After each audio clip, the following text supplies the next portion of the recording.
All right, well, bonjour, everyone, and we are fresh off the action from UFC Paris, the first UFC event in France, I believe. Look, pretty good card overall. It's Mm, a bit of a struggle to watch it here in Australia because got to get up at 5 o'clock in the morning for that. But we're pretty much just going to briefly go over the main and the co-main, and then mm. maybe very briefly touch on some of the other fights. But look, let's start with the main event because it just happened. Ciryl Gane getting a TKO over Tai Tuivasa. Kind of how I thought the fight was going to go. I thought Ciryl just like obviously at heavyweight, there's a chance anything can happen. Anyone can knock anyone out. I just thought Ciryl had a little bit too much for Ty. One thing I really liked that Ciryl was doing was the way that he throws that front teep is he really kind of Mm. just snaps it in. He doesn't overextend on it and drive it. He just kind of snaps it up. And really the story of this fight was the constant body kicks eventually opened up the striking. But look, pretty good win for Ciryl. Actually a very good win. I think he looked great in that performance, especially because he got clipped and we saw him come Mm. back. But Mm. yeah, what did you think of the fight? I'll say from watching it, I think Ty loses no stock. Ty went up against Ciryl, and I think most people pretty much counted Ty out with good reason. Mm. I really want Ty to win, but if I was putting money on it, I would have put my house on Ciryl, just Mm. because of the way he fights. He's a very technical, smart fighter, and when you have a technical, smart fighter against a brawler, you kind of need the brawler to put the technical fighter into a brawl for him to get it. You know what I mean? And that's kind of where it went Ty's way in that second round, where he kind of got Ciryl to brawl and go back and forth, and Ty was able to catch him. But Ty still looked maybe I don't look. I don't think it might not ever be heavyweight champion of the world, because I think at that top elite level 1 and 2, the guys are just so much better, and they're better everywhere. Ty's very good, and Ty's improved a hell of a lot over the years from where he first came Mm. to the UFC and the fight against Junior Dos Santos and all that. But I still think Ty belongs in the top 5, top 10, and I still think there are exciting matchups. I still think he could come back, get a win, do a shoey and all that. But this was Mm. definitely Ciryl Gane's moment, and man, Ciryl Gane in France is that French crowd went off, and Mm. that's good to see. You know, it's the first event in France, and what a I mean, reception! Bongamine, yeah, Bongamine is real. Mm, I would say, just in my opinion, I think Thai stock does drop a little bit, just in the sense of I think, as you say, this kind of shows that at least at the moment, champion is maybe a little bit far off for him, just at the moment, and he is still early in his career. mm, But I think the problem is that he obviously has power. He has huge power. Everyone at heavyweight does. But defensively, he doesn't have a lot to fall back on. He doesn't mm. have amazing head movement. He obviously isn't a wrestler, so he can't fall back on a blast double leg or anything like that. So His wrestling defense has got better, I think, over the years. Like, yeah, but I more mean obviously, like if he's defensively. If someone's pushing him, he's not taking them down.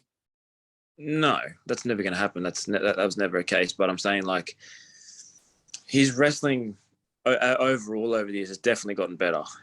And Oh yeah. he when I say his stock doesn't drop, I mean it's not like people aren't going to tune in for his next fight, because you're still going to tune in for his next fight. You're still going to go, fuck, who's Mm. Ty fighting? I want to watch that fight, because anything can happen. Ty's always going to be a fighter where he could lose another 2 fights. You're still going to tune in and watch Tai Tuivasa fight, because of Mm. how he is, the character he is. He's become a pretty.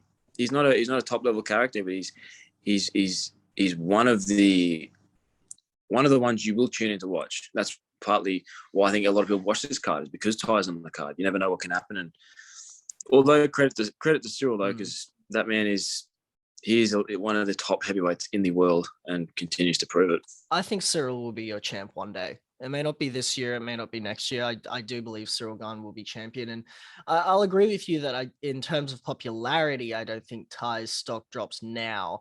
But if he finds himself in a Derek Lewis situation where maybe he's lost 3 out of his last 4, I could see that dropping his stock, because I've noticed that even with Derek Lewis, a bit of the shine has come off a little bit Mm. because of the recent losses. But look, we'll move on to the co-main event. Bobby Knuckles getting the victory over Marvin Vettori, and really just a very clean performance. Probably the least amount of damage I've seen Whitaker take in a fight in a Mm. fair while.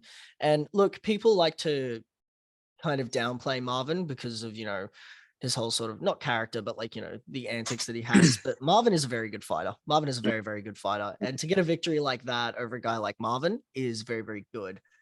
In terms of where they go from here, I'm not against him trying out the move to 205. I'm not against it because at this point in his career, he's already been champion. He's climbed the mountaintop. He's unlikely to get a rematch with Israel. Now he could get a rematch, not a rematch. He could get a new matchup with Alex Pereira, but that's a long way off. So I'm actually not against him going up to 205 and trying those waters. But look, good performance. In terms of where Marvin goes from here, yeah, I could see Marvin going to 205 and having success. Marvin's a bigger guy who could. I feel like he would have, in my opinion, a little more success maybe than Whitaker, only because he's the size. He's bigger than most of the 85ers in terms of his weight, his size. I feel like he could put on size. And when he looked at 205 against Costa, he didn't look out of place. He looked like a fucking big human being.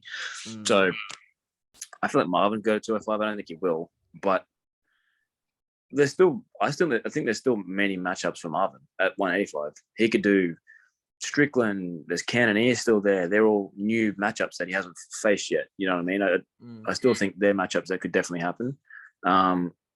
Yeah, for Whitaker, he's in a tough spot though, because he wins every fight at 185 bar one. And that's against Izzy. And like you said, if Pereira is able to win, then that's definitely an avenue. But then again, it's going to be a while, because if Pereira were to win that, you're going to look at a rematch, and it could be a little while before Whitaker gets his chance. But Whitaker being Whitaker will probably take a fight against someone else in between then. I just don't know who. So that's interesting, because I don't actually think if Israel got flatlined like in the first round, I don't think he'd get an immediate rematch. Despite what he's done, I don't think he'd get it, just because of the whole history. But looking at the rest of the card, the rest of the card was all right. I thought the Charles Jourdain and Nathaniel Wood fight was really, really good.